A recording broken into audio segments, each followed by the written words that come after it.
keep saying you feel guilty, but what if it's not guilt at all? What if what you're feeling is actually shame? And that's why it keeps showing up, no matter how much self-work you've done.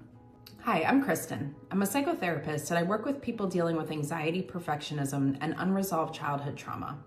And this, the confusion between guilt and shame, is one of the most common patterns I see. It's also one of the most important ones to understand if you want real change that lasts.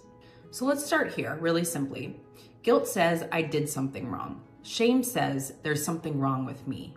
They might feel similar, but they function very differently. Guilt is about behavior. You made a mistake or you let someone down and you feel bad about it. That's normal. Healthy guilt usually leads to reflection and repair. Shame is deeper. Shame isn't about what you did, it's about who you think you are. And that's why it lingers. That's why it fuels anxiety, overthinking, people-pleasing, emotional shutdown, even when you're doing everything right on the outside. So let's take a look at what's happening in the brain. Guilt activates your prefrontal cortex, the part of your brain that helps you evaluate your actions and make future decisions. It helps you realign with your values. But shame activates the brain's pain centers, the same areas that light up when you experience physical pain. Shame, especially in its more toxic internalized forms, is experienced as a social threat, often related to fear of exclusion or rejection. Historically speaking, being rejected from the group was actually life-threatening, which is why shame can feel so intense. So your brain doesn't process shame as I messed up, it processes it as I'm unsafe or I am bad. And this kicks your threat response into high gear. Your body tightens, your heart rate goes up, your thinking narrows, and your system starts bracing for rejection, even when there's no threat in front of you. That's why shame is so hard to shake. It's not just emotional, it's actually physiological.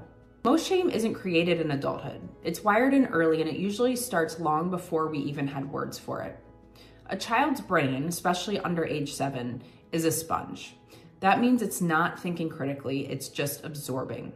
Everything is taken in as truth. So if a child grows up being criticized for having emotions or feeling like their needs are too much or getting affection only when they perform, achieve, or behave, or being blamed for a parent's bad mood, they don't think my parents are overwhelmed. They think it's my fault. I must be bad. And that belief, I am the problem, gets stored as truth, not just intellectually, but in the body, the nervous system, and the subconscious mind. That's the root of so much shame. So let me show you what this looks like in real life. These are patterns I see in clients all the time. Example 1, the chronic apologizer. So this person says, I'm sorry constantly, even when they've done nothing wrong. Someone else is upset, they apologize. They take up space, ask for help or express a need, and they immediately feel like they've done something bad. So what's going on here? This isn't guilt, it's shame-based hyper-responsibility. Often this person grew up in a home where it wasn't safe to have needs. So they learned to tiptoe, smooth things over, and make themselves small. Now, apologies aren't about repair, they're more about survival.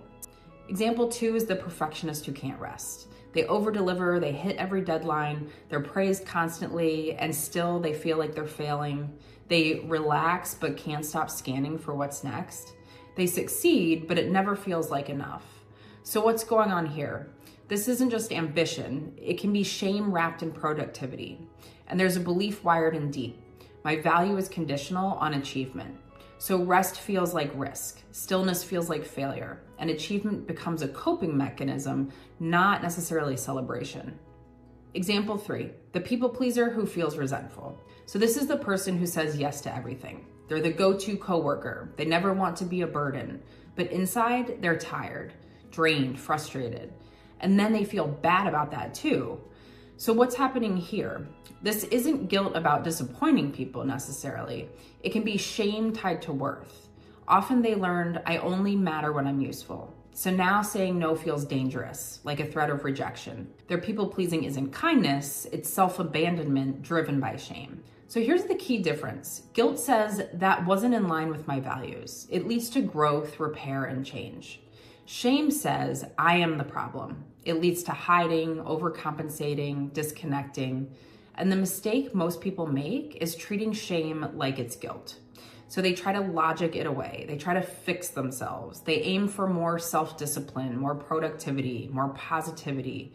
but none of that gets to the root, because shame doesn't need performance. It needs truth, it needs safety, it needs to be seen and acknowledged, not suppressed.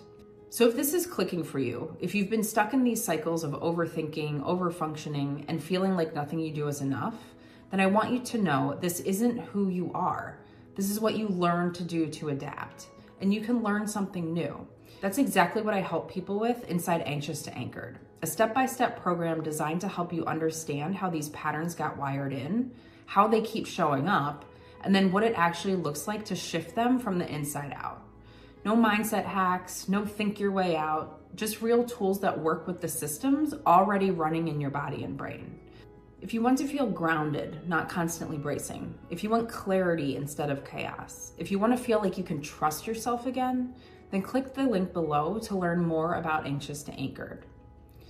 Thanks for being here. If this gave you some clarity today, subscribe for more videos on the real psychology behind how we think, feel, and relate. And if you have any questions or your own experience around shame or guilt, drop it in the comments. I read everyone. Take care, and I'll see you next time.